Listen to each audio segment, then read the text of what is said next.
tous.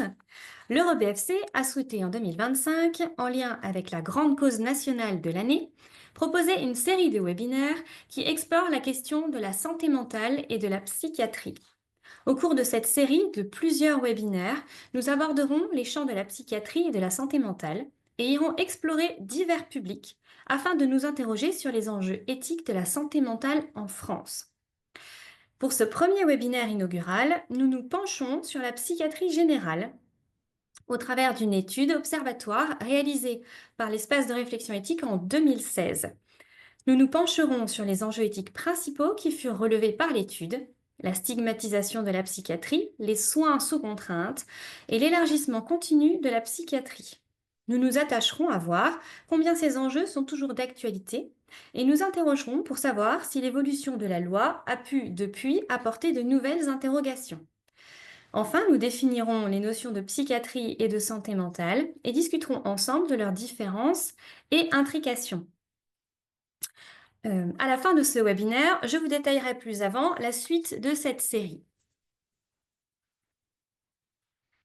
Alors, lors de ce webinaire, je vous présente nos trois intervenants. Nous avons Aurélie Geng, coordinatrice de l'EuroBFC et co-autrice de l'étude Éthique et psychiatrie. Vous avez le docteur Daniel Sechter, PUPH, professeur émérite de psychiatrie, de psychiatrie à l'Université de Franche-Comté, membre du Conseil d'orientation de l'espace éthique. Et Monsieur Jean Desglises, conseiller honoraire à la Cour de cassation, ancien président du comité d'éthique clinique du CHU de Besançon et membre du corps de l'EuroBFC. Ce webinaire se déroulera de la manière suivante. Aurélie Geng va vous présenter les résultats de l'étude en trois parties distinctes, chacune suivie d'un temps d'échange avec nos deux autres intervenants. Lors de ce temps d'échange, vous pourrez poser vos questions à travers l'onglet Q&R au bas de votre écran et je transmettrai aux intervenants vos questions afin qu'ils puissent y répondre si possible. Enfin, un replay sera également disponible et vous serez informé de sa mise en ligne. Tout de suite, je vais passer la parole à Aurélie Geng, co-autrice de l'étude, qui va vous présenter le premier des trois grands axes de cette étude, la stigmatisation de la psychiatrie. Aurélie, à toi. Merci beaucoup, Marie-Elisabeth. Bonjour à toutes et à tous. Là, je vais endosser ma casquette de sociologue de formation et non pas de coordinatrice de l'espace de réflexion éthique pour effectivement vous présenter les principaux résultats de cette étude qu'on a menée en 2016. Alors, elle date un peu, on en parlait juste avant avec les autres intervenants. Elle va bientôt fêter ses 10 ans, cette étude, et pourtant, elle reste encore très d'actualité dans les questionnements éthiques qu'elle a pu soulever. Et nos deux intervenants présents avec nous, Jean Desglises et Daniel Sechter, pourront la remettre au goût du jour sur certaines informations et notamment d'un point de vue loi et information juridique. Alors, avant de passer au premier thème, la stigmatisation, je vais quand même m'arrêter pour vous dire quand même comment a été faite cette étude sur au moins un petit point de méthodologie.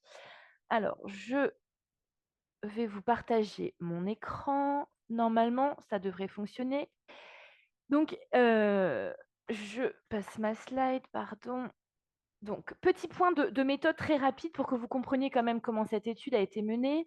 Donc, l'objectif, c'était d'identifier et d'analyser les questions éthiques rencontrées dans le champ de la psychiatrie générale, donc psychiatrie adulte. Notre population d'enquête, effectivement, s'est focalisée sur les professionnels, tous les professionnels exerçant en psychiatrie, en psychiatrie générale dans toute la région Bourgogne-Franche-Comté.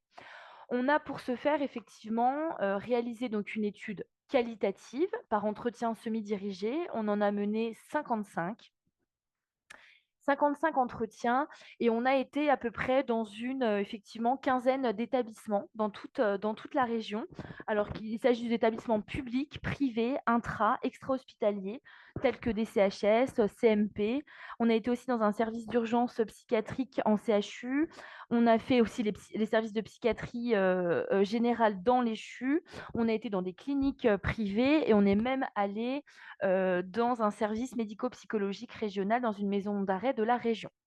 Donc voilà, on a essayé de sillonner, on est vraiment sur une enquête généraliste pour vraiment déterminer, identifier les questions éthiques qui se posent, qui se posait à l'époque aux professionnels de la psychiatrie.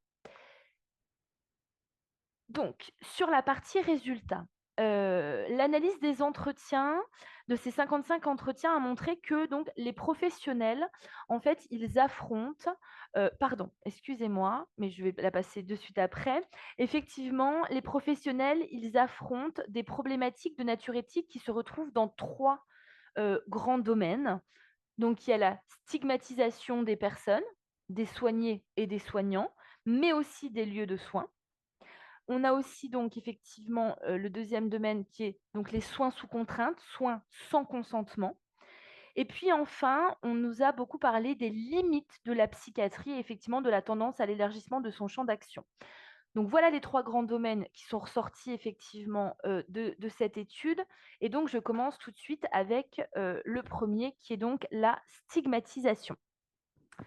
Alors, comme on a pu effectivement le constater au travers de notre enquête, l'image de la maladie mentale, de ses acteurs, de ses lieux de soins et plus particulièrement de ses patients demeure encore fortement négative. La psychiatrie, elle est victime de représentations stigmatisantes qui sont souvent liées à l'histoire de la folie ainsi qu'à l'existence des hôpitaux psychiatriques et donc des notions d'enfermement qui l'entourent. Et donc tout, absolument tout dans cette discipline, c'est le constat qu'on a pu faire à l'époque, fait l'objet de stigmatisation. Déjà, la discipline en elle-même. Alors vous verrez, j'ai essayé de mettre au maximum des verbatims dans cette présentation, vous le verrez tout au long de mon exposé, pour vraiment voilà, faire en sorte de faire ressortir la parole des professionnels qu'on a interrogés à l'époque. La psychiatrie, qu'est-ce que nous dit par exemple cette infirmière? Elle nous dit par rapport à d'autres spécialités comme la cardiologie ou la réanimation, on sait bien que la psychiatrie, elle a toujours été le parent pauvre de la médecine. La psychiatrie, c'est une discipline médicale comme les autres, sauf qu'on a l'impression que c'est à l'écart, que ce n'est pas tout à fait pareil, que ce n'est pas de la médecine. Donc, elle est mise de côté. On a aussi une stigmatisation du lieu de soins. Et là, ce que nous dit ce psychologue, c'est les hôpitaux psychiatriques sont souvent à distance des hôpitaux généraux. La majorité des prises en charge et des services de psychiatrie se trouvent en périphérie. C'est pas dans les villes, c'est souvent à l'écart, c'est le reste des asiles. Et effectivement, ayant sillonné un petit peu la région et les différents établissements, c'est très souvent en périphérie. Une stigmatisation aussi du psychiatre, du soignant lui-même, du professionnel lui-même de psychiatrie.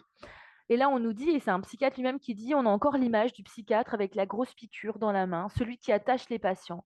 Dès qu'il y a un problème avec quelqu'un qui a des antécédents psychiatriques, tout le monde va dire, mais que font les psychiatres? Pourquoi ils l'ont relâché? C'est pesant et compliqué à vivre. Et puis enfin, on a la stigmatisation du patient lui-même. Alors du patient déjà stigmatisé par la société, par la population de manière générale, et effectivement, la perception du malade mental, comme on nous l'expliquait à l'époque, par la population, elle reste principalement liée à des critères d'anormalité et de violence. Et c'est ce que nous dit ce psychologue. C'est vraiment cette image du patient de psychiatrie qui est dans la société qui est très persistante, qui fait que ce sont des dangereux. Ils sont violents, ce sont des fous. On ne sait pas ce qu'ils vont faire, ce sont des malades à part. Et puis, ce n'est pas vraiment une maladie, sous-entendu la maladie psychiatrique. Donc ça, c'est la perception, l'image négative que la société a du patient et de sa pathologie. Mais il y a aussi une stigmatisation. Le patient, il va être stigmatisé par les soignants eux-mêmes. Et c'est ce que nous racontent les soignants en nous disant qu'effectivement, il n'est pas rare que les professionnels de santé, y compris de la psychiatrie, partagent eux-mêmes ces représentations négatives. Alors là, je ne vous ai pas tout détaillé parce qu'on n'a pas le temps aujourd'hui, mais moi, j'ai souvenir dans les entretiens d'exemples je crois que c'était une cadre de santé qui nous donnait l'exemple de patients qui étaient anorexiques et où il y avait effectivement dans le service une image très négative et voire même des insultes sur cette personne qui ne veut pas bouffer pour ne pas la citer. Et voilà, donc on voit que cette stigmatisation, elle peut même imprégner jusqu'aux soignants. Et là, la question éthique majeure qui avait été soulevée à l'époque, c'est finalement comment, en tant que soignant, on peut soigner en étant dans le jugement de son patient, en étant dans la stigmatisation de la personne à prendre en soin. Et cette stigmatisation, elle est renforcée par les médias. Et ça a été très fréquemment évoqué par nos enquêtés. Les médias jouent un rôle majeur dans la stigmatisation de leurs patients. Les malades y sont décrits comme des personnes violentes, dangereuses. Ce que nous dit ce psychiatre, on a des gens qui se savent schizophrènes qui ne supportent pas cette étiquette parce que pour eux, c'est comme si on les traitait de criminels. Mais oui, ces représentations-là, à la télé ou dans les journaux, elles imprègnent jusqu'à nos patients. Et effectivement, hein, dans les médias, on voit bien que les médias, en tout cas, accentuent fortement dans l'opinion publique la confusion, l'amalgame, hein, qui est très souvent fait entre malade mental et criminel. Passons à présent, une fois qu'on a vu effectivement tous ces stigmates liés à la psychiatrie, aux lieux de soins, aux professionnels et aux patients, passons aux effets de cette stigmatisation. Un des effets, c'est effectivement un cercle vicieux. Pour la plupart de nos enquêtés, la stigmatisation, ils nous ont dit, ça génère de la discrimination, qui va conduire à un isolement des personnes atteintes de troubles psychiatriques. Et cet isolement, il conduit à leur désocialisation et donc à leur marginalisation, c'est-à-dire une proportion non négligeable en fait de malades se retrouve dans l'impossibilité d'accéder aux soins ou de pouvoir bénéficier encore du soutien d'un entourage en raison de leur marginalité sociale. À cela s'ajoute aussi le lien entre troubles psychiatriques et grande précarité, hein, qui est connu depuis longtemps. Il y a de nombreuses études aussi sur le sujet. On va parler de processus de précarisation. Et enfin, on va avoir effectivement l'exclusion des personnes malades, en ce sens qu'elles disparaissent de la vue d'autrui, du fait de leur isolement, de leur enfermement, et l'exclusion va venir renforcer cette stigmatisation. Donc voilà ce que nous expliquent effectivement la plupart des professionnels qu'on a interrogés. Et effectivement, cette exclusion à l'égard des personnes atteintes de troubles psychiques, elle a pour conséquence spécifique une perte de chance pour des personnes qui sont déjà en souffrance et qui sont en grande situation de vulnérabilité. Et face à cette stigmatisation, nombreux sont les patients qui s'isolent pour éviter de souffrir davantage. Ils préfèrent se mettre finalement à l'abri du jugement et du regard négatif que porte une partie de la population sur eux. Et donc changer le regard sur les maladies mentales est un enjeu éthique majeur dans notre société. Le deuxième effet de cette stigmatisation, et pour le coup là on est sur un enjeu de santé publique majeur, mais aussi un problème éthique important, c'est effectivement un retard d'accès aux soins somatiques. Alors, par soins somatiques, on entend donc les soins qui se rapportent au corps. La majorité des professionnels a insisté sur une différence notable de prise en charge des patients avec troubles psychiques avec les autres patients. Il y a une différence entre ceux qui ont un trouble psychique et ceux qui n'en ont pas. Je vous cite effectivement ce que ce médecin psychiatre nous avait dit à l'époque. Vous arrivez aux urgences, vous êtes malade mental, c'est une perte de chance, c'était évident. Quand quelqu'un va aux urgences avec des antécédents de pathologie psychiatrique, donc une étiquette psy, il est moins bien pris en charge que la personne sans antécédent psy. Parce que tout de suite, c'est l'idée que les symptômes présentés sont psy, ne sont donc pas réels ou sont à réorienter en psychiatrie. On a donc des exemples de patients qui ont des diagnostics faux, des prises en charge retardées, et il y a même des erreurs d'orientation de patients. Et donc, du fait de cette stigmatisation engendrée par l'étiquette patient psy, malade psy, comme il le dit, le patient aura plus de risques d'être victime de retard de diagnostic somatique, pouvant avoir des conséquences effectivement extrêmement graves. Il nous avait cité quelques exemples. Donc, face à ce constat, ce qu'on a relevé, nous, c'est effectivement deux problèmes de nature éthique. Le premier, c'est une iniquité majeure dans l'accès aux soins par rapport aux autres patients. Et donc, on est dans une forme d'injustice extrême, flagrante, et donc une mise à mal du principe éthique de justice. Et puis, le deuxième problème éthique majeur qui a été soulevé dans cette thématique, c'est une inégalité de considération des personnes souffrant de troubles psychiques. Au nom de quoi le fait d'être atteint d'une maladie psychiatrique devrait limiter l'accès aux soins ou encore à certains traitements. Et là, je vous rappelle, en plus, parce que c'est en totale contradiction avec la loi du 4 mars 2002, dite loi Kouchner, qui est relative aux droits des malades et à la qualité du système de santé, qui précise à l'article 3 qu'aucune personne ne peut faire l'objet de discrimination dans l'accès à la prévention et aux soins. Et donc, pour terminer sur ce premier thème, Retenons qu'il existe une véritable perte de chance en matière de soins somatiques pour les patients atteints de troubles psychiques, notamment en raison d'un accès réduit à ces soins, mais aussi d'une diminution de leur qualité. Alors, cette situation, elle s'explique en partie, hein, par des comportements de santé à risque, peut-être aussi une inobservance des traitements de certains patients, mais principalement la stigmatisation dont ils font l'objet, les stigmates qui leur sont associés, jouent un rôle majeur dans cette inéquité d'accès aux soins. Et cette différence de prise en charge somatique dans un contexte de troubles psychiques en fait donc un problème de santé publique complexe. Et si, voilà, pour ceux que ça peut intéresser, j'ai noté un article qui est récemment paru, c'est dans l'information psychiatrique, le volume 100, numéro 9, en novembre 2024. C'est l'équipe du Centre d'éthique clinique de la PHP qui a sorti cet article. Enfin, c'est une étudiante en collaboration. Et effectivement, ça explore les dilemmes éthiques des décisions médicales concernant des soins somatiques pour les patients avec des troubles psychiques. Si jamais ceux que ça intéresse, s'ils veulent aller plus loin. J'en ai fini, moi, pour ce premier thème. Merci Aurélie. Je vais tout de suite donner la parole au professeur Sechter qui va commencer à réagir sur cette première partie et puis ensuite Monsieur Desglises nous parlera notamment du dernier avis du CCNE qui vient de sortir sur le sujet. Eh bien, tout à fait d'accord. Bonjour à toutes et tous. Et puis d'abord, merci à Madame Jung pour cette belle étude qui effectivement a maintenant 9 ans, mais qui reste complètement d'actualité par rapport justement à ce que nous connaissons, ce que nous avons connu. Nous avons entre-temps connu la Covid, hein, et la Covid a été pour la psychiatrie comme pour l'ensemble des patients de toute discipline, un élément qui a été en plus un accélérateur, un révélateur et un amplificateur. Et c'est vrai qu'à l'occasion de la Covid, on a beaucoup plus parlé aussi de ces difficultés qui concernaient la psychiatrie et la santé mentale.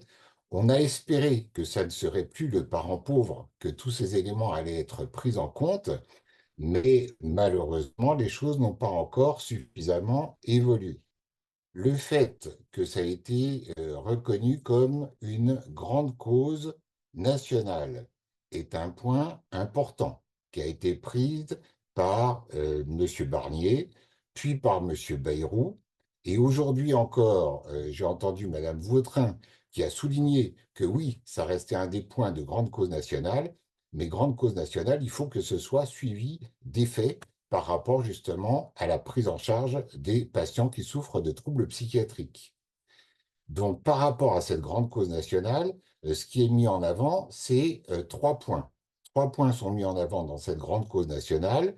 Les éléments que vont être les éléments de prévention des pathologies psychiatriques, les éléments qui vont prendre en compte le fait que la santé mentale, c'est en effet beaucoup plus large que la psychiatrie, et ça on en parlera tout à l'heure, de la distinction entre psychiatrie et santé mentale, mais qu'en effet, il n'est pas question, si grande cause nationale, c'est santé mentale, d'oublier ce qu'est la psychiatrie, ce que sont les patients qui souffrent de troubles psychiatriques. Et le troisième point mis en avant, c'est les notions de prévention pour justement avancer sur cette prévention des différents troubles mentaux. Madame Jung a bien souligné les éléments donc de stigmatisation qui ont été repris par le verbatim par tous les intervenants.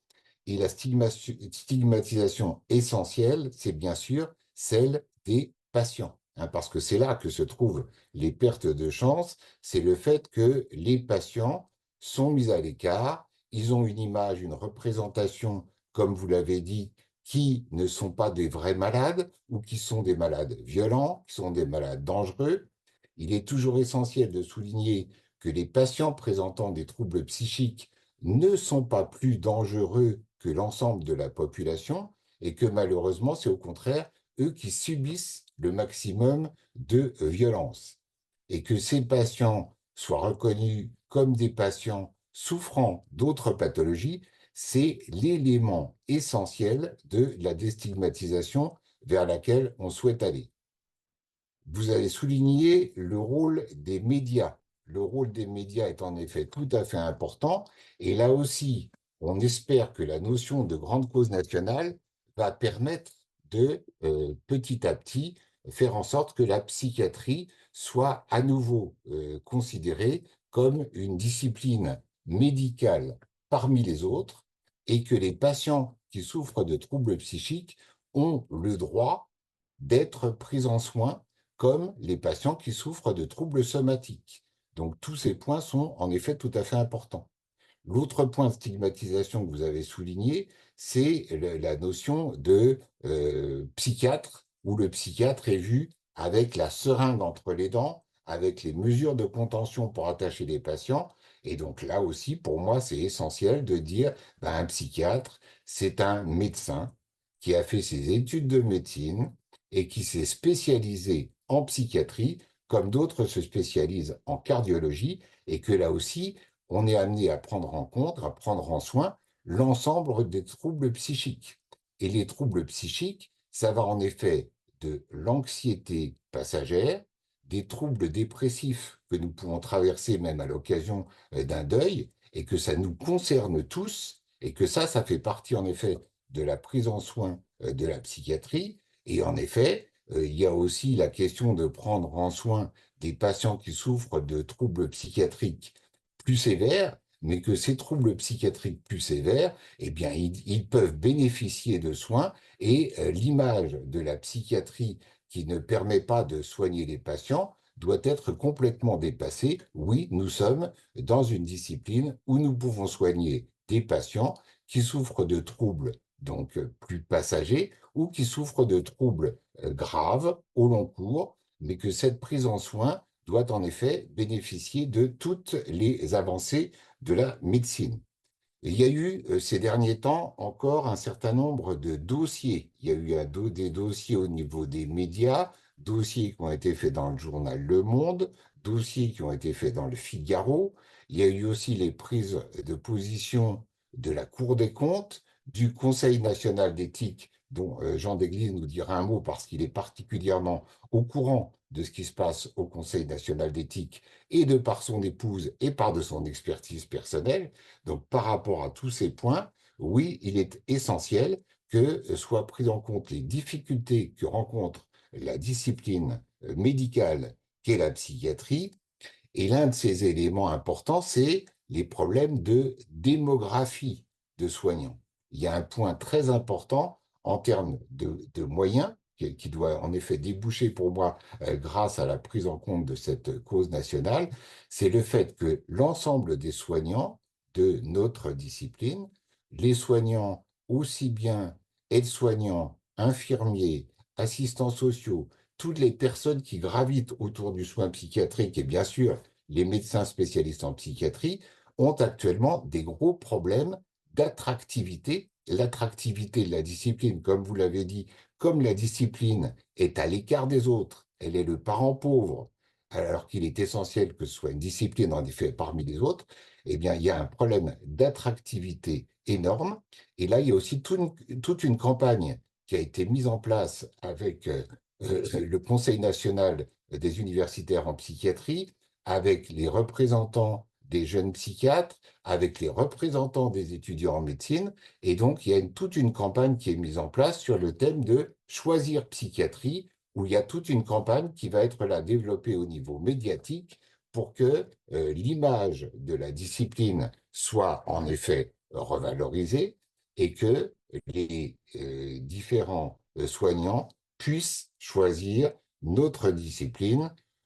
Pratiquement, il serait temps que cette discipline qui est particulièrement riche, hein, parce que on est amené à prendre en compte l'ensemble des données biologiques, psychologiques, sociales, donc c'est vraiment une discipline très riche qui ressort à la fois des neurosciences et des sciences humaines et sociales, que cette discipline très riche puisse être reconnue et choisie à juste titre.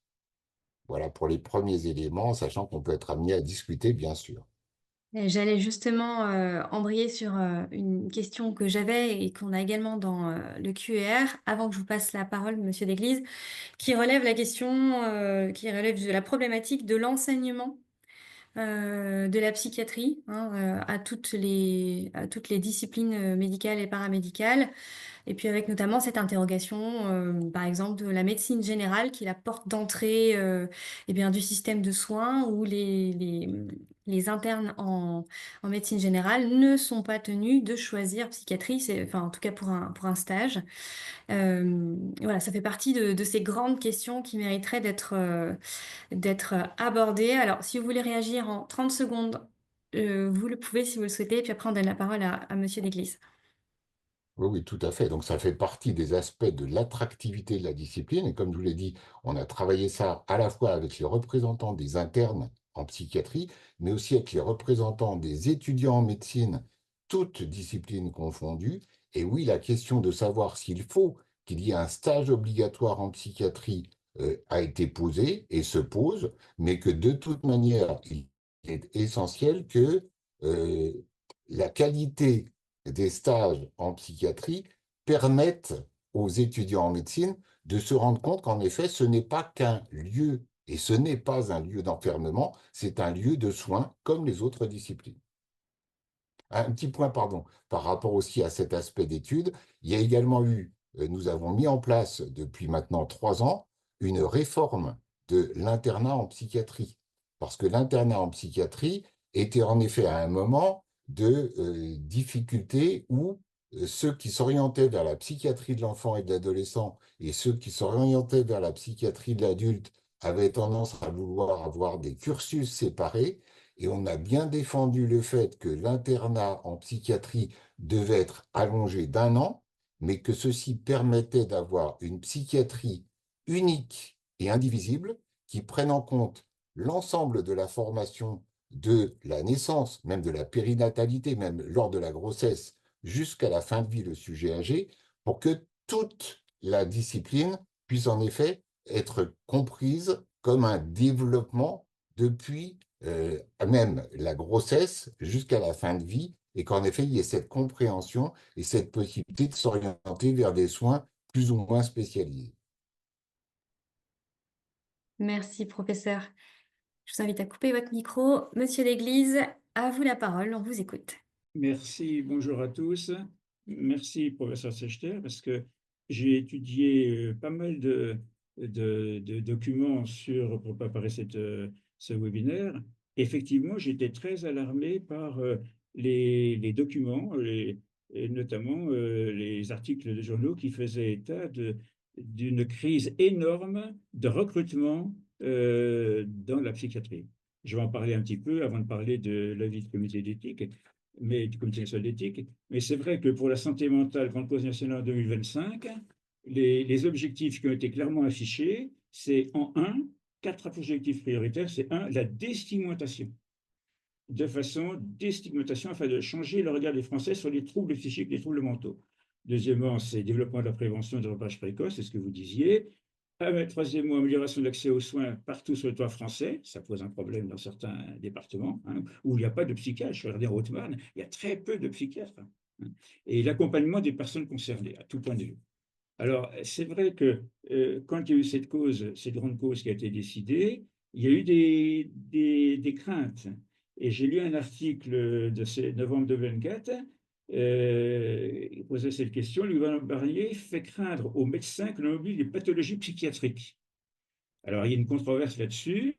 Et donc, j'ai relevé, par exemple, un médecin psychiatre, Mathieu Bellassène, que vous connaissez peut-être, il dit, donc, en parlant sans arrêt de santé mentale, le processus est toujours le même. On s'occupe de moins en moins des plus malades, des patients les plus graves, tout en assurant qu'on s'en occupe, soutient-il. C'est un outil d'invisibilisation qui fait le lit du déni de la folie et de la maladie psychiatrique.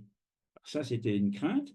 Et puis, on a en réaction le docteur Franck Bellivier, que vous connaissez, puisque c'est le délégué ministériel à la santé mentale et psychiatrie, qui, lui, depuis 2019, il défend ce thème en disant la santé mentale et la psychiatrie ne sont pas synonymes. Être en bonne santé ou mauvaise santé n'a rien à voir avec le fait d'être porteur d'une pathologie psychiatrique, mais ce terme générique est selon moi plus inclusif et en termes d'action publique, avoir une politique sur la santé mentale permet d'inclure la prévention le soin et l'inclusion sociale. Et donc, bien sûr, la psychiatrie qui n'est pas abandonnée, au contraire. Donc, il y a une petite controverse, mais qui peut être dépassée facilement. Et moi, j'ai vu des articles concernant les étudiants en médecine, notamment. J'ai un article qui est un peu daté, qui date de 2021. Vous avez fait, je pense, pas mal de travail depuis 2021 pour améliorer le système. Mais je regardais les statistiques, crise des vocations. En psychiatrie, le tournant date de 2012, année où la spécialité ne parvient plus à remplir l'ensemble de ses postes d'internes, avec 4% des offres non pourvues en moyenne. Et les deux dernières années, donc 2020-2021, c'est encore plus grave. 2019, 17% des places d'internes en psychiatrie sont restées vacantes et 11% en 2020. Donc ça pose un problème. Alors, c'est une question, c'était pour les étudiants, ben, ils n'étaient pas incités à aller là parce que justement, c'était la stigmatisation de ces disciplines soignants qui souvent accueillent mal, hein, et ça posait un problème. Hein. Et par exemple, j'avais un commentaire d'un externe. Les externes qui passent voient que l'interne est très souvent seul de 8h à 20h, donc ne peut pas s'occuper de lui, et qu'il voit les patients rapidement, parfois obligé de les contentionner car il n'y a pas d'activité possible. Ce n'est pas attirant, on a tous envie de faire une belle médecine, donc du coup, ben, ils vont ailleurs. Alors ça, c'était une des craintes. Et il y a également un article qui m'a assez intéressé, c'était le collectif de psychiatres en mai 2024 qui a insisté pour qu'il y ait une revalorisation des salaires des professionnels qui interviennent, des soignants notamment qui interviennent, car effectivement, sans eux, il n'est pas possible de travailler. Et donc, il y avait une mobilisation importante des psychiatres, hein, médecins psychiatres, pour qu'il y ait une revalorisation à tous les niveaux du statut des infirmiers, et notamment, je ne savais pas que il n'y avait pas un statut particulier, mais il préconisait la réinstauration du statut d'infirmier de secteur psychiatrique qui avait été abandonné depuis 30 ans. Alors, c'est peut-être une piste à creuser. Hein. Et également, une idée qui avait été développée, mais là, ça peut fragiliser un peu le secteur de la psychiatrie. Il y avait en mai 2024 un article intéressant d'un collectif de soignants, des soignants anciens élus des psychiatres, qui proposait, dans une tribune au Monde, un autre modèle d'organisation des soins psychiatriques qui doit être placé au plus près des patients. Mais donc, ça aboutissait à créer une division entre les hôpitaux et les soins ambulatoires. Et par exemple, ils arrivaient comme conclusion, après la réflexion, après une phase préparatoire, nous proposons de créer de nouveaux établissements publics de psychiatrie ambulatoire ayant la responsabilité de la prévention et des soins de santé mentale d'un territoire avec un découpage géographique cohérent couvrant l'ensemble du pays. Donc, cette coupure, ce collectif pense que ça aura une autre image, sachant qu'il y a à peu près 80% quand même de soins qui se font en ambulatoire. Et donc, j'étais un peu dubitatif sur cette solution. Je ne sais pas où on en est. En tout cas, elle n'est pas préconisée par vous en parlerez certainement. Elle n'est pas préconisée. Oui, vous voulez peut-être intervenir tout de suite, professeur. Oui. Alors, je peux répondre en quelques points sur ce que M. Desglises vient de dire, si vous en êtes d'accord, en soulignant avec lui cet aspect de crise de recrutement, de crise de vocation, et que malheureusement, pour la discipline, il y a chez les psychiatres encore certains qui ont des positions idéologiques, et des positions idéologiques qui vont faire en sorte que les uns et les autres s'opposent. Il est temps que la psychiatrie, et là je vais dans le même sens que M. Franck Bellivier, délégué ministériel à la psychiatrie et à la santé mentale, il est essentiel que on ne soit plus dans ces querelles idéologiques qu'on a connues dans les années 1960, où il y avait certains qui étaient les tenants d'une approche biologique, des tenants d'une approche psychologique ou psychanalytique, et les tenants d'une approche sociologique.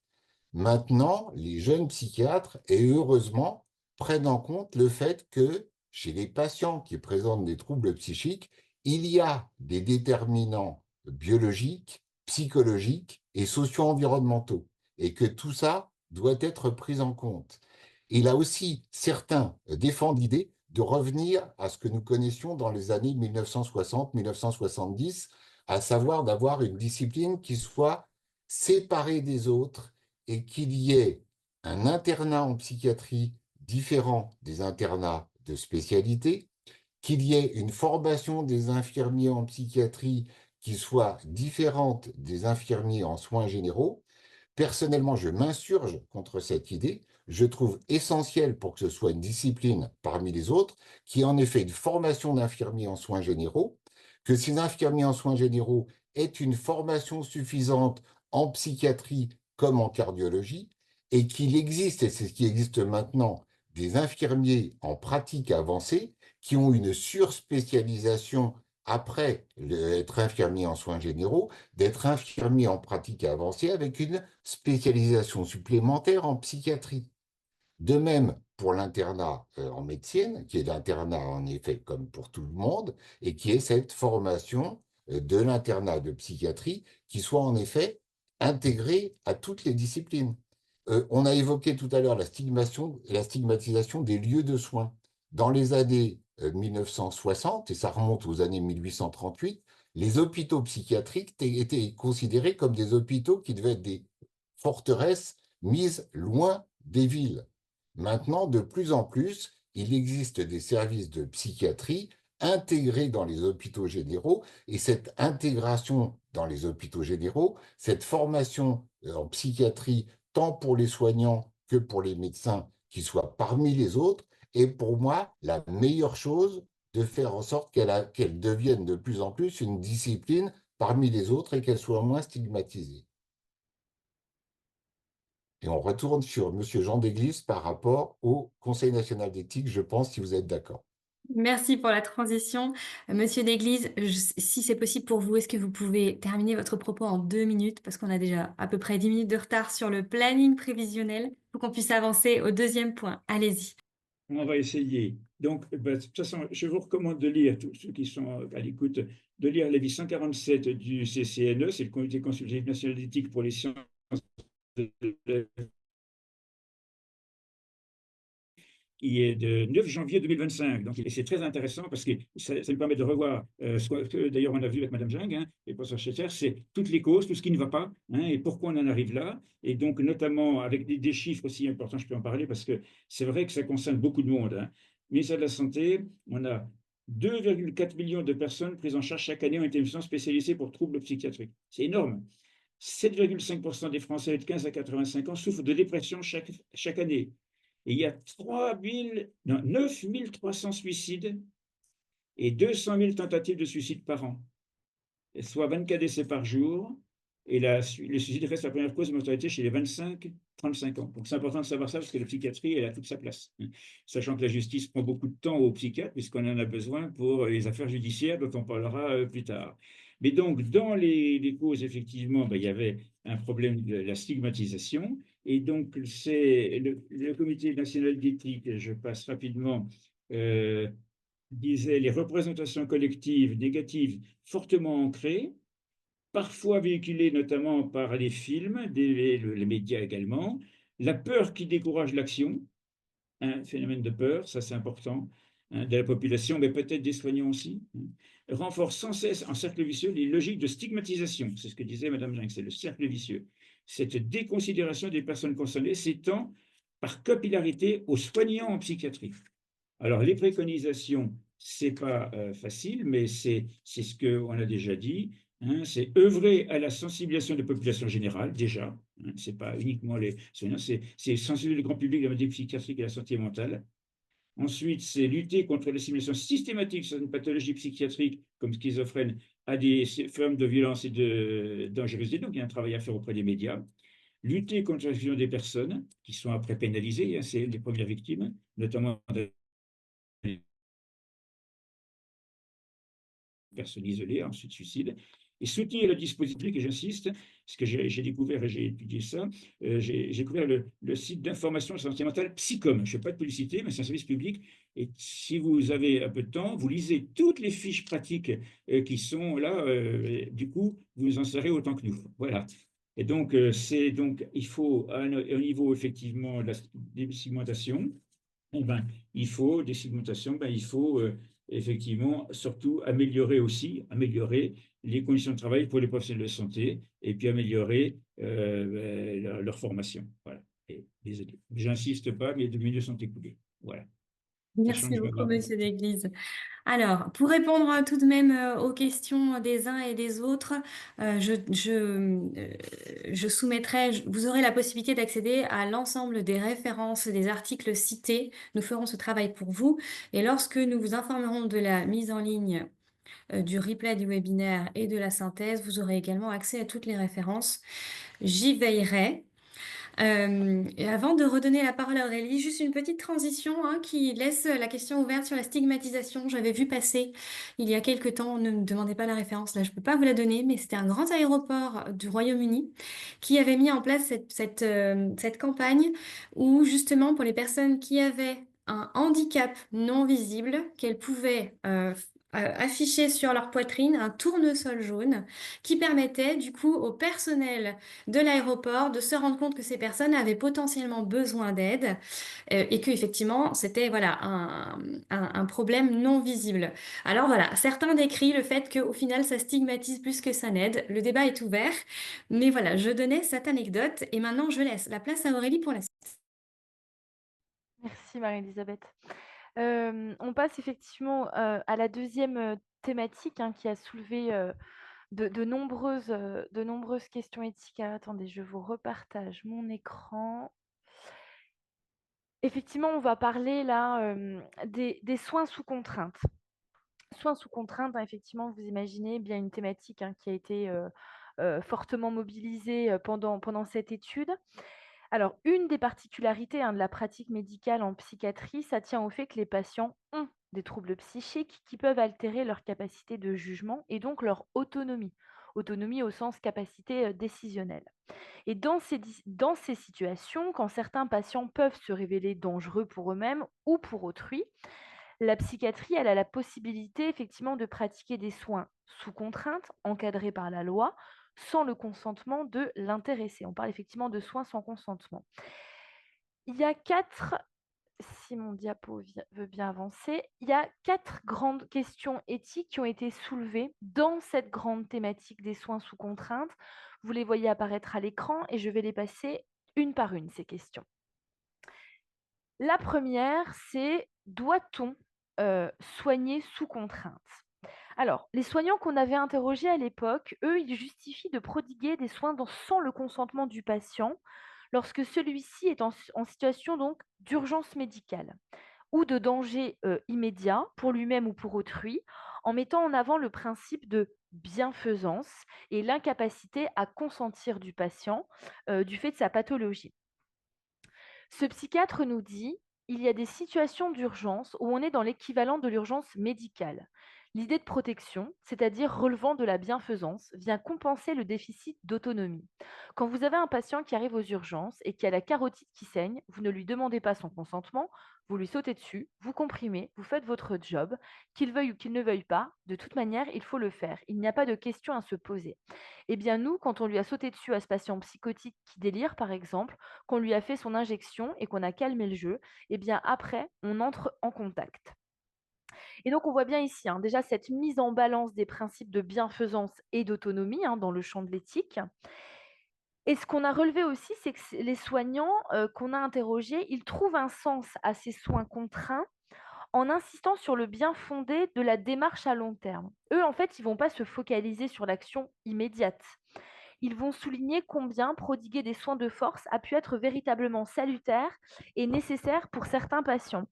Je vous lis une citation, alors que je n'ai pas mis sur mon diaporama, mais un psychiatre nous disait, on a un patient, un grand délirant, qui nous avait menacé de mort par écrit, qui était dans des délires permanents, en grande souffrance et une mise en danger régulière pour lui et les autres. Et puis maintenant, il a une injection toutes les 3 semaines, il vient, il va beaucoup mieux. D'ailleurs, il sent qu'il est mieux. Alors on voit en quelque sorte quelqu'un renaître à la vie et ça justifie ou ça aide à justifier le fait de soigner sous la contrainte. Mais malgré tout, cette imposition des soins sous la contrainte, sans le consentement de la personne. Elle questionne d'un point de vue éthique les professionnels qu'on a pu interroger, les professionnels de la psychiatrie de manière générale, car même si son intentionnalité, donc l'acte de soigner, elle est ancrée dans une logique et un discours de bienfaisance, le respect de l'autonomie de l'autre est mis à mal. Passons à la deuxième question éthique que la thématique a soulevée. Qu'en est-il du consentement lorsqu'il s'agit de maladies qui précisément concernent la capacité à discerner? Alors, le fait de pouvoir soigner sous contrainte, ça repose bien sûr sur l'incertitude quant à la capacité que les personnes atteintes de troubles psychiques ont à consentir aux soins. Dès lors, les questions qui vont se poser sont: comment savoir si ce consentement ou ce refus de soins est bien le résultat de la volonté du patient? Et comment s'assurer qu'il s'agit bien d'un consentement ou d'un refus libre et éclairé et non d'une manifestation clinique de la maladie? Les professionnels qu'on a interrogés à ce sujet, ils rapportent que le consentement, il peut être possible en psychiatrie, même si la nature de ce consentement, elle est un peu différente finalement des autres patients. Selon eux, le consentement en psychiatrie, il peut s'apparenter à un assentiment. Et vous savez, on parle souvent de l'assentiment quand on parle effectivement en gériatrie des personnes âgées qui ont des troubles cognitifs. Et donc, ce n'est pas parce qu'une personne n'est pas jugée apte à consentir qu'on ne peut pas l'informer. La place de l'information au patient, elle est centrale pour obtenir cet assentiment qui est nécessaire pour que le soin soit utile. Et donc, s'il n'y a pas toujours une obligation de résultat, on nous a dit, c'est-à-dire un consentement ou un refus éclairé, il y a par contre toujours une obligation de moyens, c'est-à-dire une obligation d'information explicite et accessible pour le patient. Je vous cite ce qu'un psychiatre nous disait, il dit: «Le trouble psychiatrique en phase aiguë, il peut induire des perturbations de la capacité à consentir et dans ce cas-là, il faut en tenir compte et du coup, on met en œuvre d'autres choses, en fait, pour informer le patient, mais la recherche du consentement, elle doit être la même que pour un autre patient». Et là, je vous rappelle à nouveau, la loi du 4 mars 2002 qui garantit aux patients le consentement libre et éclairé aux actes et traitements qui lui sont proposés et le droit d'être informé de son état de santé. La troisième question qui a été soulevée dans cette thématique, c'est: peut-on considérer l'isolement et la contention comme des soins? Et là, je vous livre tout de suite le verbatim d'un médecin, d'un psychiatre qui nous disait: l'isolement et la contention, c'est un soin avant tout. On n'est pas là pour punir le patient, c'est toujours temporaire, c'est avant tout un moyen, ce n'est pas une fin. La contention, c'est une mesure d'apaisement, de protection à l'égard de la personne elle-même et puis des autres. Et donc, les professionnels qu'on a rencontrés, ils expliquent que l'isolement et la contention, ils interviennent en fait en dernier recours, que la contrainte, en fait, elle est progressive. Ces pratiques, elles sont décrites comme étant de réels outils de soins pour apaiser le patient. Mais malgré tout, on a bien senti dans les entretiens et dans les échanges qu'on a pu avoir avec les soignants que ces pratiques, ça les interroge, ça soulève des questionnements éthiques, notamment sur les dérives possibles, sur les mésusages qui peuvent être faits de ces outils de soins. On nous a dit qu'il peut y avoir des mésusages en cas, par exemple, de déambulation, même s'il n'y a pas de mise en danger du patient ou d'autrui. Une infirmière nous a dit: oui, il est arrivé qu'on soit obligé de recourir à des chambres d'isolement parce que le patient déambulait ou était trop bruyant ou rentrait dans la chambre des autres patients. Ils nous ont dit aussi avoir recours à ces soins contraints quand il y a un manque de personnel, surtout la nuit. Donc là aussi, on voit le mésusage de ces outils de soins. On nous a aussi évoqué des situations en cas de risque de fugue. Et là, je vais vous livrer effectivement le témoignage, enfin le témoignage, un extrait du témoignage effectivement d'une infirmière qui illustre parfaitement le mésusage et les dérives qui peuvent être faits quand on a recours à l'isolement ou à la contention. Elle nous dit: nous ici, on a un monsieur, il fugue tout le temps. Et ben, on a fini par le mettre en isolement pour éviter qu'il fugue. Mais son état psychique ne nécessite pas forcément qu'il soit placé en isolement. On est déjà arrivé à des situations où on faisait isolement, contention, sédation, parce qu'il y avait un risque de fugue. Et là, on est dans une forme d'escalade. On dit: bon, on arrête, c'est intolérable pour le patient, tant pis, on va prendre le risque qu'il fugue. Et donc, dans cet exemple, hein, on peut se demander d'un point de vue éthique si déjà la responsabilité de l'établissement et du psychiatre peut prévaloir sur l'autonomie, voire même la dignité de la personne. Certains soignants ont reconnu eux-mêmes avoir recours à ces outils de soins comme solution de facilité. Je cite par exemple une aide-soignante. Le risque, c'est d'en abuser de la chambre d'isolement. Pour le patient, pour qui on n'a pas de réponse adaptée, ben, on va choisir l'isolement. C'est la réponse qui clôt un peu le débat. Et donc, même si les chambres d'isolement et la contention qui apparaissent comme des pratiques violentes peuvent être dans certains cas indispensables parce qu'elles font partie du soin, pardon, elles font partie intégrante du soin en psychiatrie, on retiendra ici qu'il apparaît primordial d'avoir un processus délibératif préalable en équipe pour limiter les risques de mésusage et toujours justifier au plan éthique qu'une décision de soin sous contrainte. Et enfin, passons à la quatrième question éthique que cette thématique a pu soulever, c'est jusqu'où peut-on soigner sans le consentement de la personne? Là, les professionnels qu'on a interrogés, ils ont évoqué des situations bien précises dans lesquelles le consentement ou l'assentiment, il est difficile à obtenir et qui conduit souvent à des soins contraints et ça les met véritablement face à leurs limites. Il s'agit des personnes atteintes d'anorexie mentale, donc de troubles alimentaires, et des personnes suicidaires. Dans ces deux situations particulières, une décision de soins sous contrainte est prise, alors même que les patients expriment clairement le refus de se soigner. La prise en soin, si on parle de la prise en soin des patients qui sont atteints d'anorexie mentale sévère, pour le personnel médical et paramédical qu'on a interrogé, ils nous disent que c'est une prise en soin qui est extrêmement difficile. Car même si la volonté de mourir, elle n'est pas clairement exprimée pour ces patients, laisser le patient ne plus s'alimenter, voir son corps dépérir, est très compliqué pour le soignant qui se sent finalement impuissant. Et si les soignants ils peuvent comprendre le refus d'un traitement, ils acceptent beaucoup moins le refus de se nourrir dans la mesure où ce refus il est considéré s'ils l'acceptent comme une non-assistance à personne en danger. Et contraindre un malade à se nourrir peut être d'une très grande violence, mais le laisser mourir de faim l'est aussi pour les soignants qu'on a interrogés. Et là, on voit bien que se pose la question de quelle conciliation faire entre la liberté de choix du patient et le devoir, de ce que nous en a dit, d'assistance des professionnels. Et il nous dit c'est exactement pareil pour les patients suicidaires. Le dilemme pour nous, ça se situe entre devoir de respecter le choix de la personne versus devoir d'assistance. Je vous livre aussi là un verbatim effectivement d'une infirmière qui nous disait c'est une dame qui a fait déjà au moins 7 tentatives de suicide, de plus en plus graves. La dernière, elle a pris du truc pour les canalisations de WC. C'est une dame qui veut vraiment mourir et pourquoi on ne la laisserait pas? Elle était prête à mourir, ils l'ont réanimée, ils lui ont fabriqué un faux œsophage, elle ne pouvait plus manger. Elle est restée je ne sais pas combien de temps à l'hôpital, elle veut mourir cette femme-là, et jusqu'où va-t-on l'en empêcher?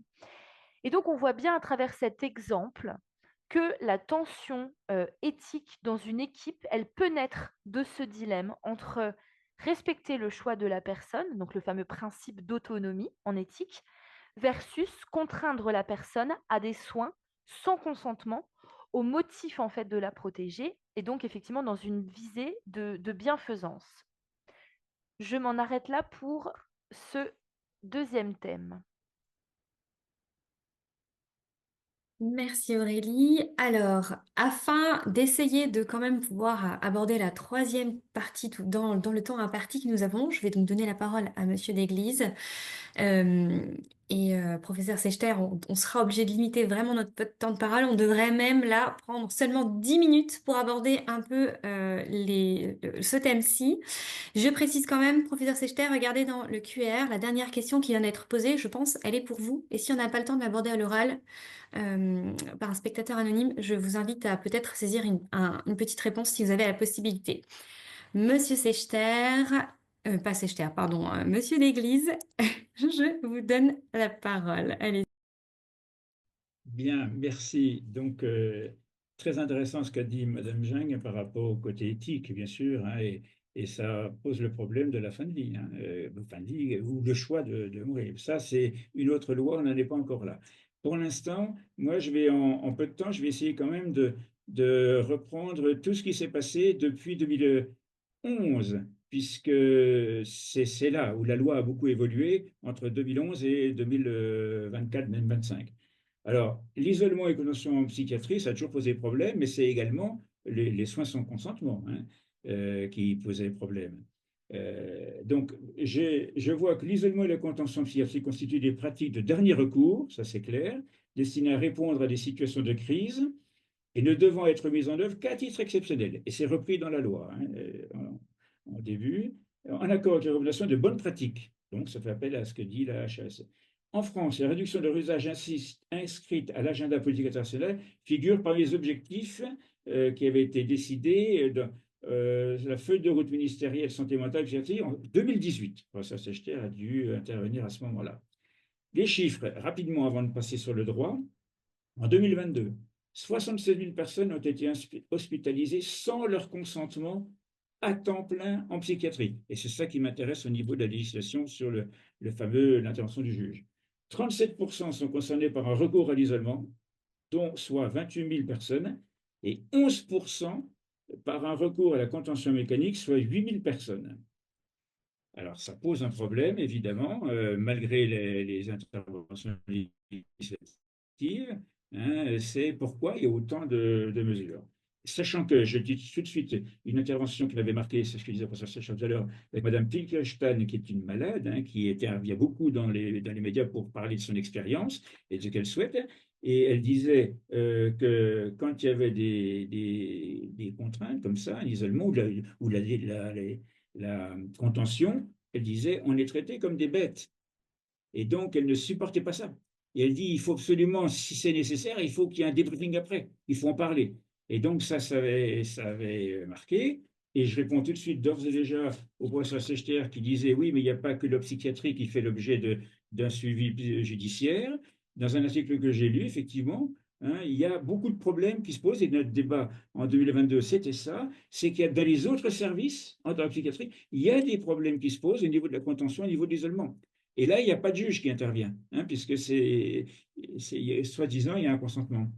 Alors ça, c'est un débat.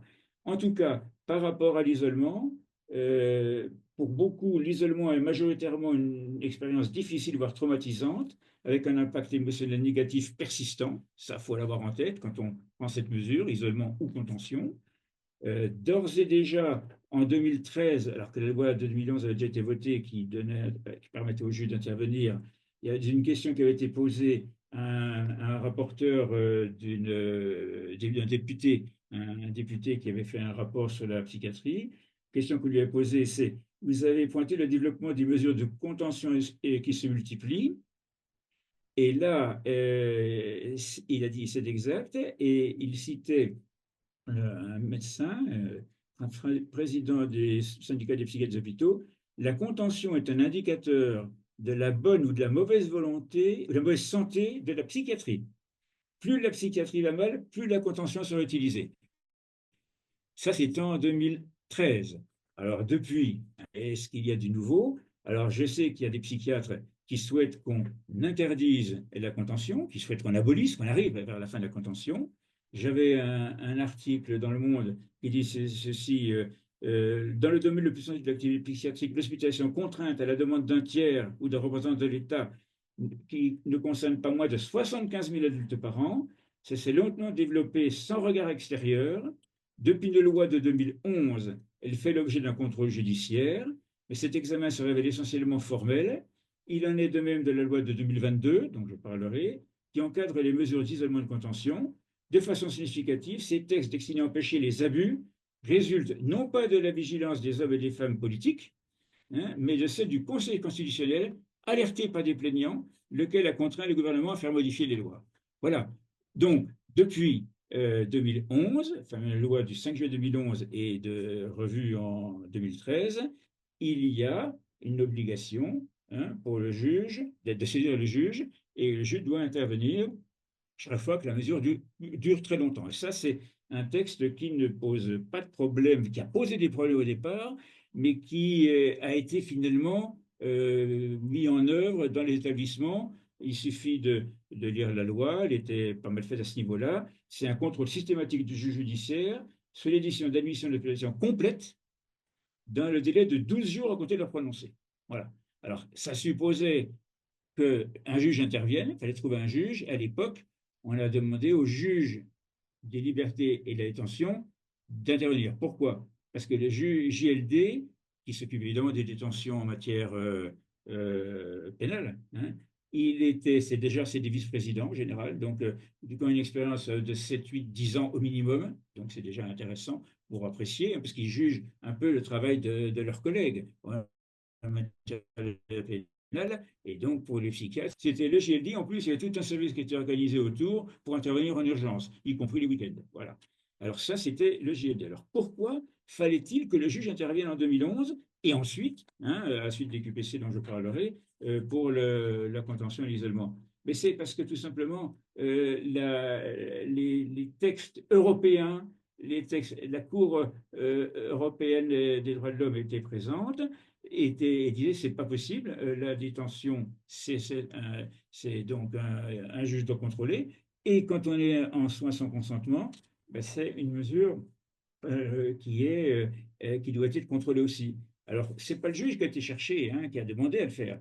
C'est notamment c'est les soignants, c'est plutôt les gens, les patients, avec leur association, qui sont intervenus en première ligne qui ont demandé à ce qu'il y ait une loi. Et je me rappelle, Mme Finkelstein le disait très bien, c'est très bien qu'il y ait des juges qui interviennent, parce qu'il peut y avoir des abus.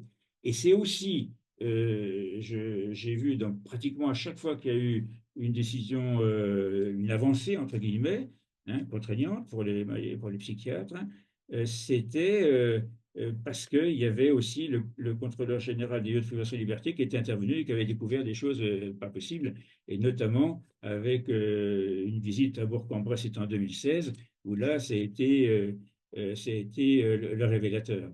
Et donc, si en 2011-2013, on a réussi à faire passer ce contrôle, c'est vrai qu'il n'y avait rien pour la contention et l'isolement. Et donc, il a fallu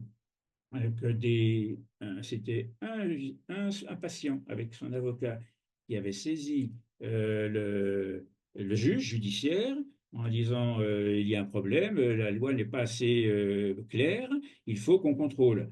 Et donc, vous savez, j'explique tout de suite pour les questions prioritaires de constitutionnalité. Il y en a de plus en plus, mais sérieuse. Si un article n'est pas de la loi, hein, c'est uniquement les lois, n'est pas conforme, hein, à certains principes, on peut demander au Conseil constitutionnel d'intervenir. Et donc là, le juge avait posé une question prioritaire de constitutionnalité, c'est venu de la Cour de cassation. La Cour de cassation, qui n'était pas très chaude pour intervenir, puisque la juridiction de la Cour de cassation, 2019-2020, c'était non, on ne contrôle pas les malveillants, on n'a pas fait les malveillants, on ne contrôle pas. On ne contrôle pas la contention, ce n'est pas notre domaine. Donc les juges étaient réticents pour intervenir, et parce qu'il y a une question de moyens aussi, hein. Et donc c'est le Conseil constitutionnel, effectivement, qui a rendu sa décision. La première décision, elle est très importante, elle date de 2021.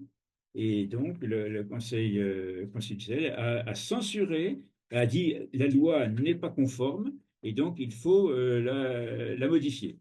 Et donc, c'est une loi qui est intervenue en juillet 2011.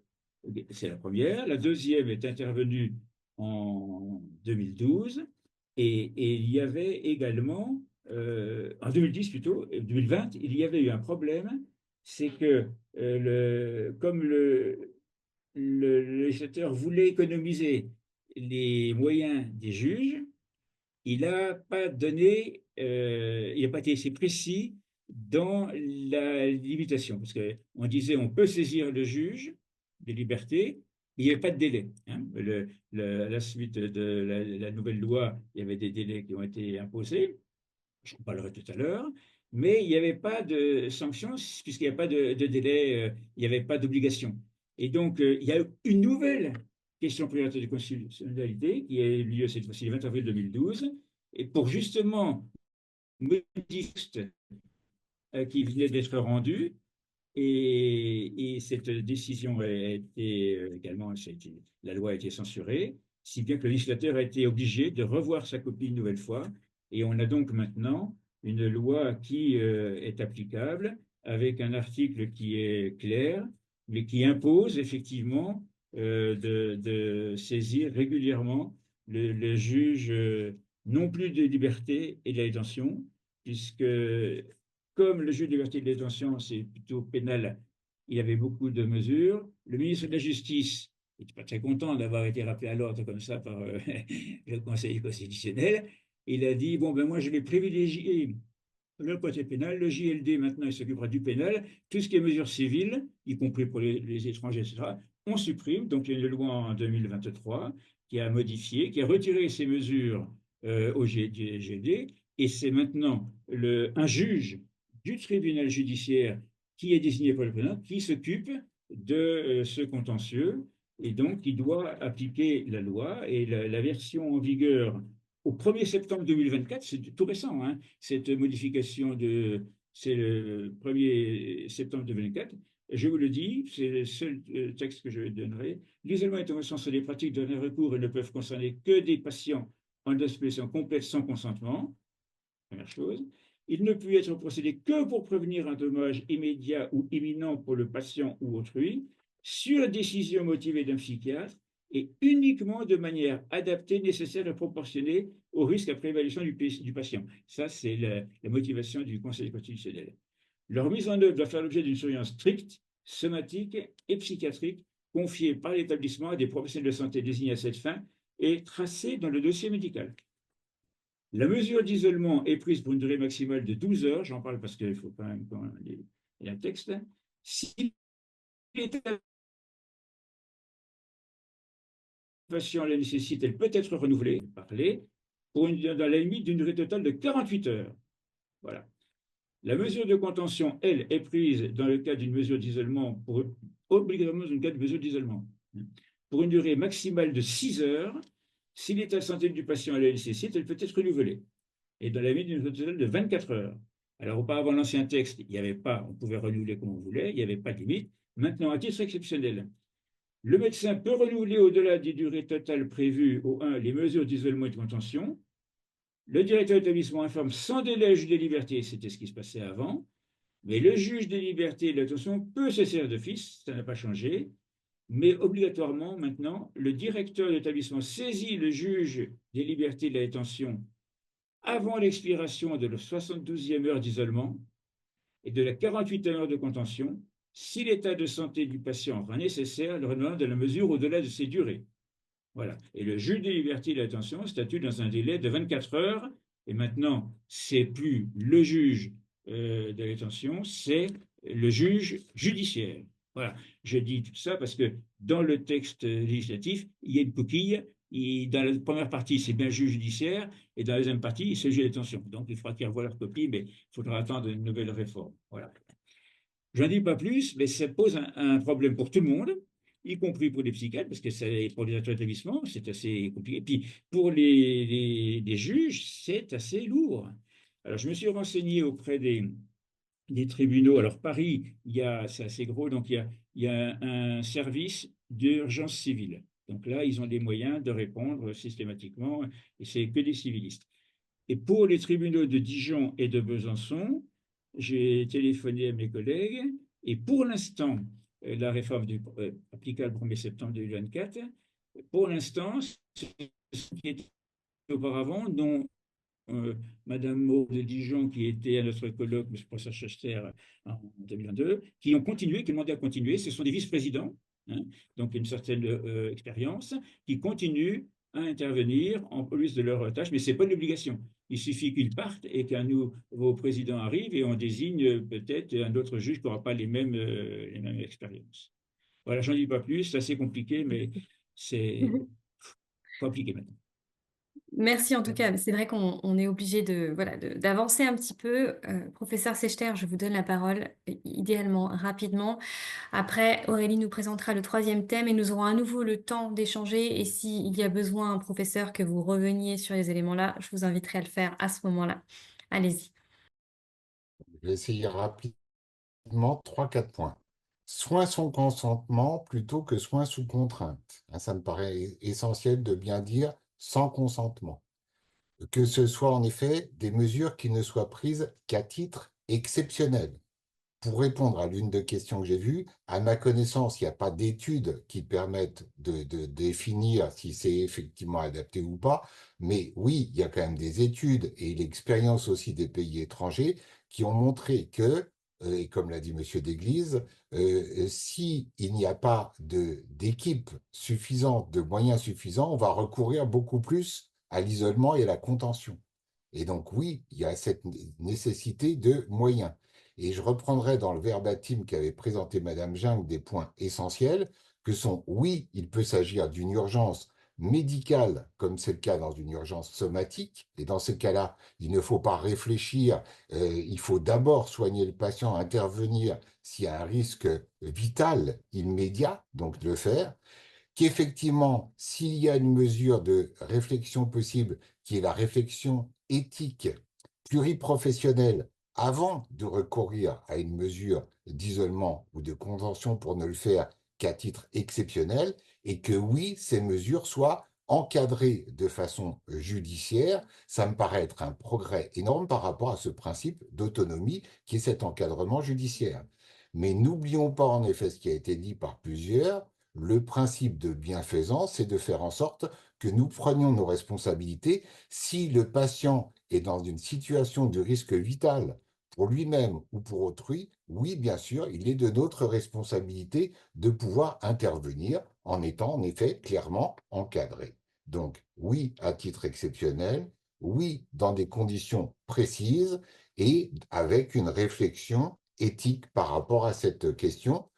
Je reprendrai aussi la nécessité d'information, assentiment le plus possible.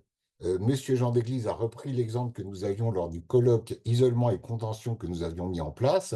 La représentante des patients, Madame Claude F., nous avait clairement dit qu'elle avait des souvenirs horribles d'avoir été mise sous contention dans des conditions inhumaines, mais elle nous a dit aussi qu'à un autre moment, elle remerciait les équipes soignantes de l'avoir maintenue parce qu'elle était tellement délirante et tellement au proie à des éléments qui étaient quasiment un enfer, que oui, le fait que les soignants l'aient contenue et apaisée, c'était un temps indispensable et nécessaire pour la prise en soin sur le long cours.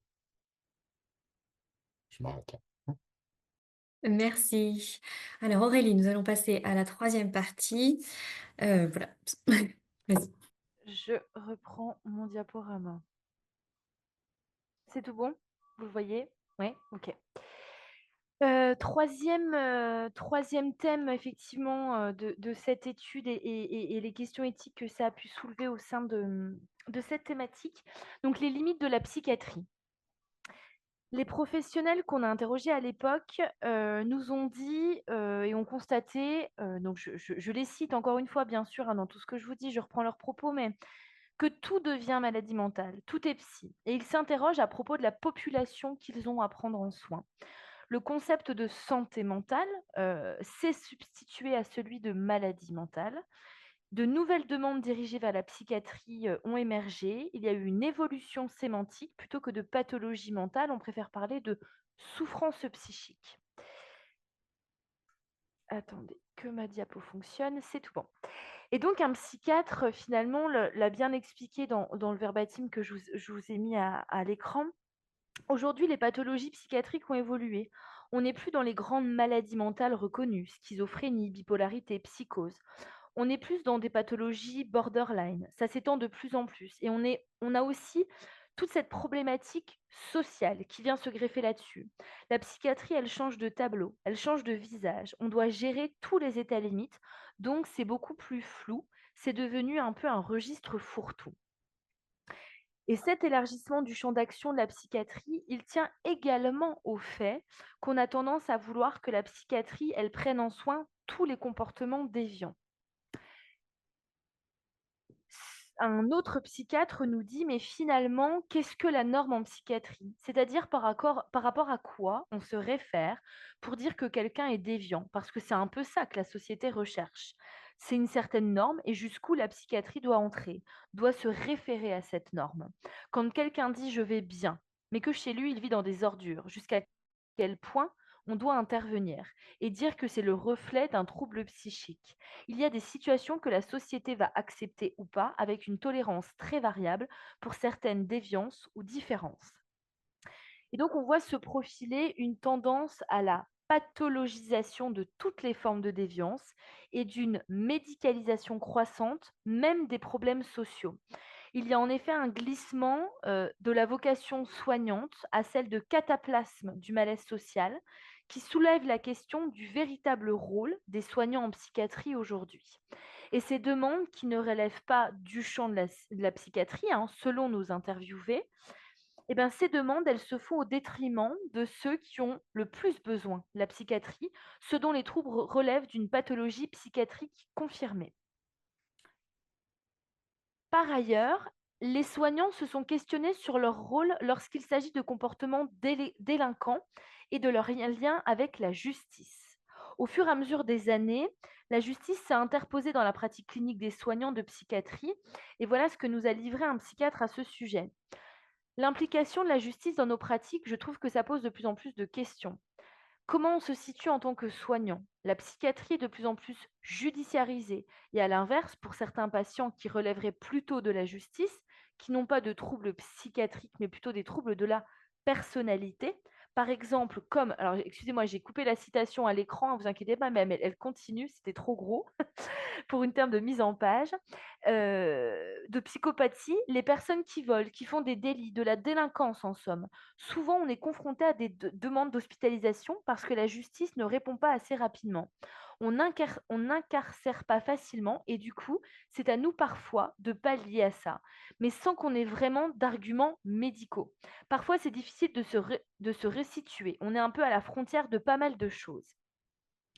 Et donc, ce qu'on a pu observer, nous, dans les entretiens réalisés avec les professionnels de la psychiatrie, c'est que la multiplication des mesures instaurant le suivi de certaines personnes, les alcooliques, les toxicomanes, les délinquants sexuels, etc., ça témoigne de l'élargissement du champ disciplinaire de la psychiatrie, tout autant que l'augmentation d'un besoin sociétal à gérer un type de population estimée déviante, comme je l'ai évoqué précédemment. Et la question qui se pose ici, c'est est-ce que la délinquance doit être prise en charge par la psychiatrie?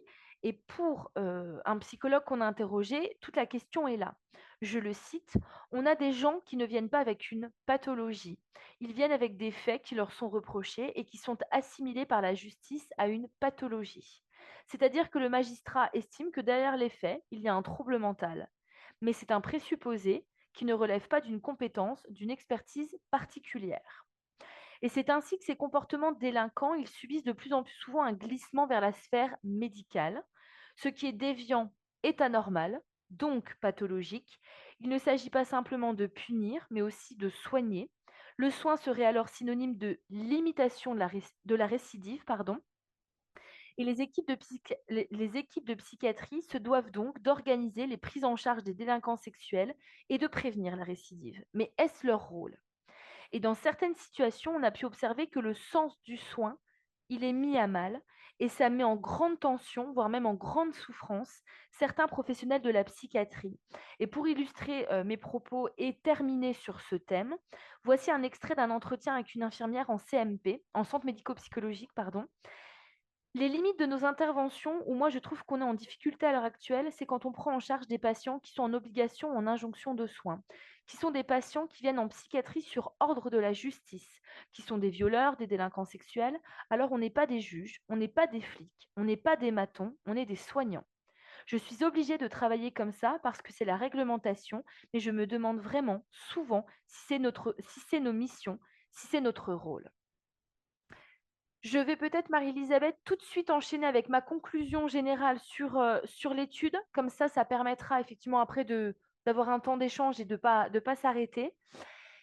Donc, pour conclure cette étude et sur ces 3 thématiques et les questions éthiques que ça a pu soulever, ce que je voulais vous dire, c'est déjà que le principe de justice, qui est souvent invoqué dans le domaine de l'éthique de la santé, il est malmené par les représentations stigmatisantes et l'exclusion dont sont victimes les personnes atteintes de troubles psychiques, ce qu'on a vu au début de mon exposé. Dès lors, la lutte contre la stigmatisation doit être une priorité dans la promotion de la bientraitance en psychiatrie. L'enjeu éthique majeur est qu'il faut changer le regard sur les maladies mentales pour améliorer l'accès aux soins de ces patients. Donc ça, c'est ce qu'on avait vu en premier. Ensuite, les soins sous contrainte, les soins sans consentement, posent la question dans notre société des limites du respect de l'autonomie des personnes, en même temps qu'ils interrogent la notion même d'autonomie de la personne lorsque le champ de celle-ci, le champ de la conscience de celle-ci est envahi par l'angoisse ou encore obscurci par des idées délirantes. Naturellement, ce n'est pas tant la contrainte en elle-même qui pose question au plan éthique, mais bien les mésusages et les dérives possibles qui peuvent en être faits. C'est ce que je vous disais en deuxième temps. Et enfin, il y a manifestement une tendance de notre société actuelle à psychiatriser ce qui ne relève pas toujours de la pathologie.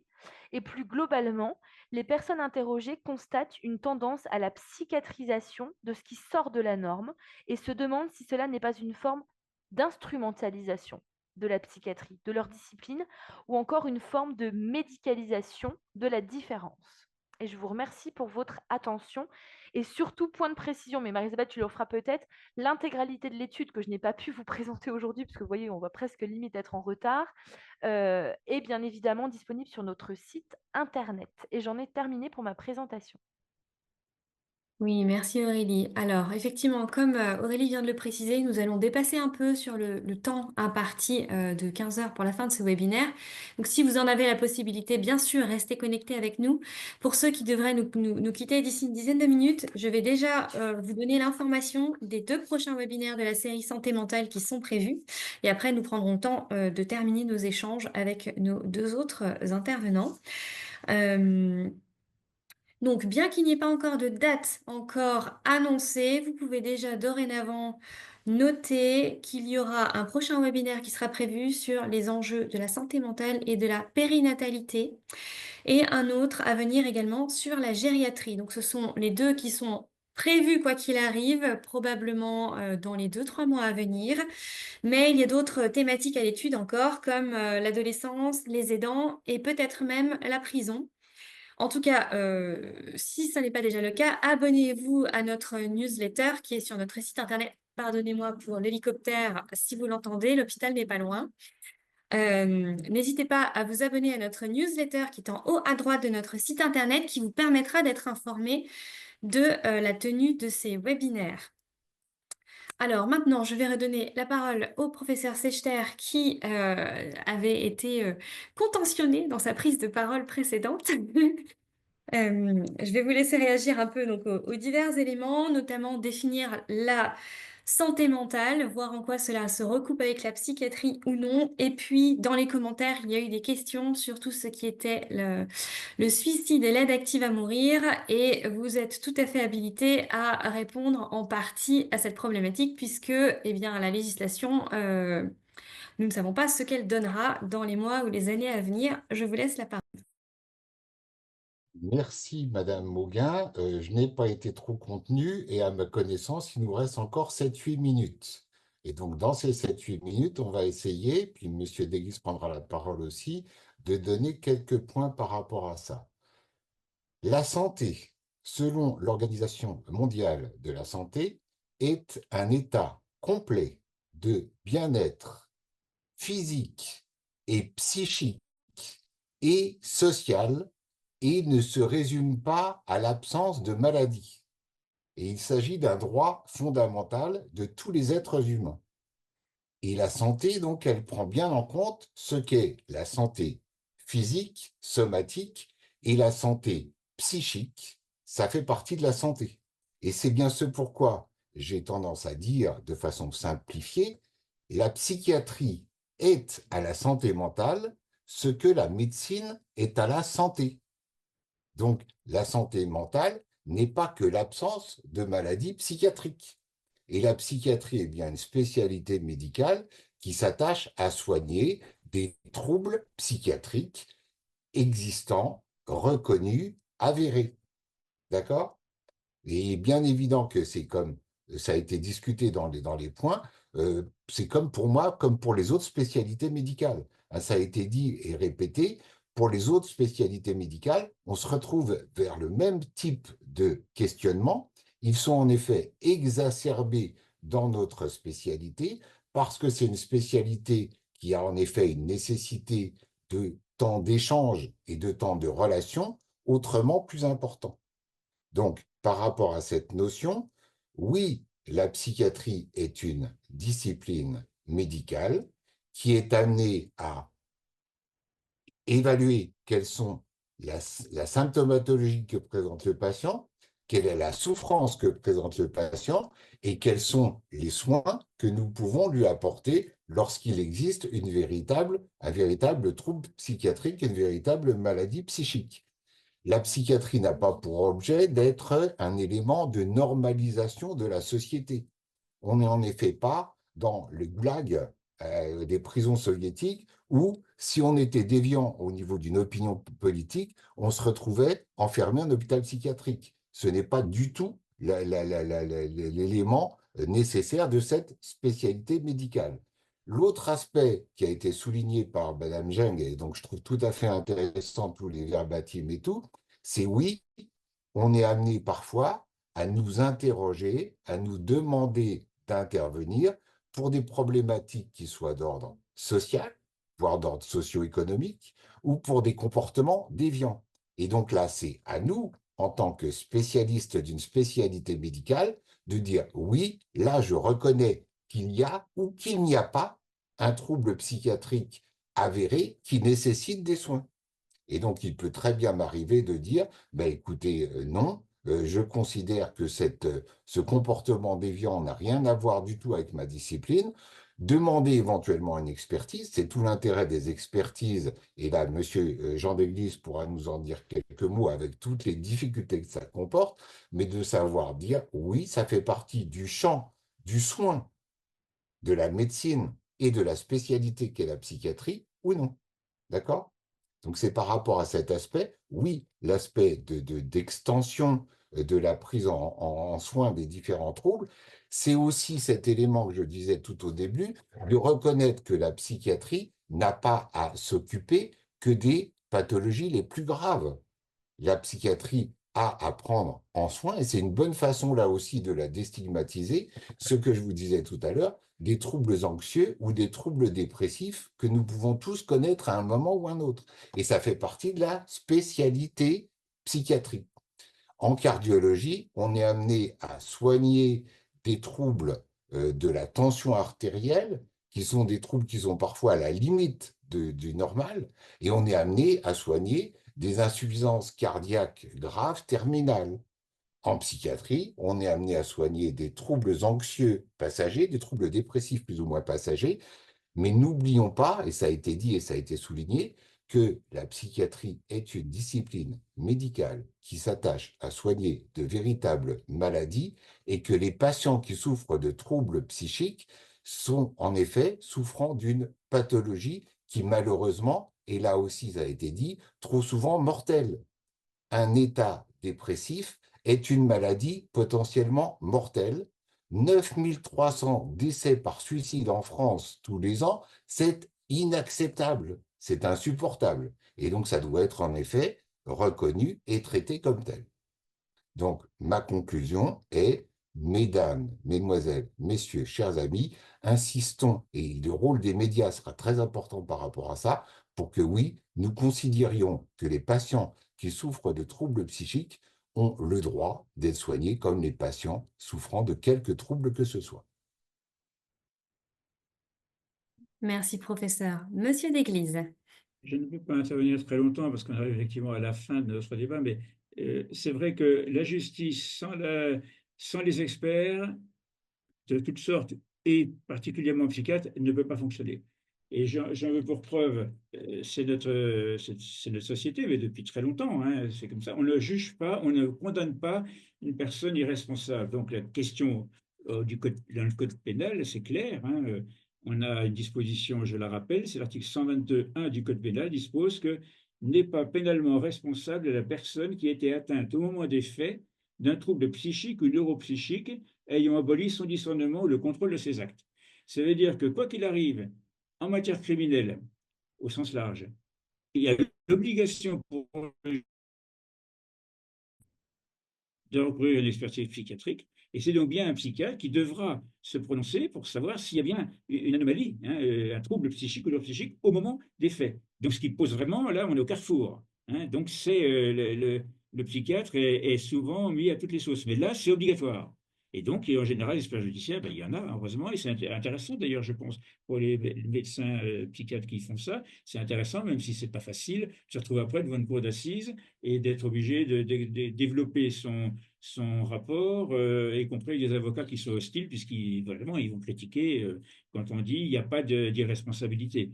Il se heurte également à la difficulté suivante, c'est que quand on dit que c'est irresponsable, eh ben, les victimes râlent en disant mais c'est pas normal, hein, il a tué telle personne et maintenant il va être déclaré irresponsable. Donc, d'où la question qui se pose après, c'est qu'est-ce qu'on fait une fois qu'on a déclaré une personne irresponsable? S'il n'y a pas de condamnation, il y a quand même eu des morts, et donc on retourne vers les soins psychiatriques dans des établissements qui existent au niveau de la pénitentiaire et au-delà même. Et donc, après, quelle durée? Alors, j'ai vu une question dans un article, c'est quelle est la durée de l'hospitalisation lorsque quelqu'un a condamné à tuer, par exemple, 4 ou 5 personnes. Et donc, si le médecin psychiatre de l'hôpital estime que la personne peut sortir, automatiquement, il se posera la question de savoir, mais est-ce que la société l'acceptera? Est-ce que les victimes l'accepteront? Et les juges, pareil. Donc, on est très, très embêtés. C'est-à-dire qu'on est obligé de travailler en contact permanent avec les psychiatres. Hein. La justice pénale et la justice civile, c'est pareil. Tout le temps, on a recouru à l'expertise pour savoir quelle est la problématique qui se pose à tous les niveaux, même en civil. Voilà, je ne dis pas plus, mais c'est vraiment indispensable qu'on puisse travailler ensemble. Voilà. Professeur Sechter, vous voulez réagir encore? Non? Non, c'est tout bon. Bon, alors nous allons conclure ce webinaire finalement dans les temps. Je tenais donc déjà à remercier nos 3 intervenants, mais je tenais aussi à remercier les participants parce que je dois dire que de mon expérience d'animatrice de webinaire, j'ai rarement eu autant de réactions, de questions, de commentaires. C'est très agréable. Malheureusement, on ne peut pas répondre à tout. Donc voilà, mes excuses également au passage. En toute petite conclusion, j'aurais tendance à dire que pour ce qui est de la santé mentale et de la psychiatrie, eh bien en fait notre propre vocabulaire est notre premier terrain de chasse pour la déstigmatisation, hein, de traiter quelqu'un de fou, voilà, dans nos propos courants, on se traite pas de diabétique, hein, on se traite de fou. C'est intéressant comme manière d'aborder quelqu'un qui aurait un propos ou un comportement divergent de ce qu'on imaginerait. Ça, c'est un premier point. Et un point, on va dire, d'espérance, on constate quand même dans la pop culture, peu à peu, des représentations plus bienveillantes et représentatives de la réalité. Et je donnerai pour seul exemple, pour ceux qui ont Netflix, cette série coréenne qui est extraordinaire sur le trouble autistique qui s'appelle Woo, l'avocate extraordinaire, Woo, W-O-O, qui aborde tout en nuances le spectre autistique et toutes ces problématiques du handicap. Voilà, pour rester sur un élément d'espérance. Et enfin, donc, je le redis encore une fois, les prochaines dates non arrêtées encore de webinaires sur la santé mentale, la périnatalité d'ici un mois ou deux, la gériatrie un peu plus sur le printemps et d'autres thématiques à venir. Inscrivez-vous à notre newsletter. Voilà, merci pour votre présence et il nous reste à vous dire à bientôt et à vous souhaiter une excellente suite d'après-midi. Merci à tous.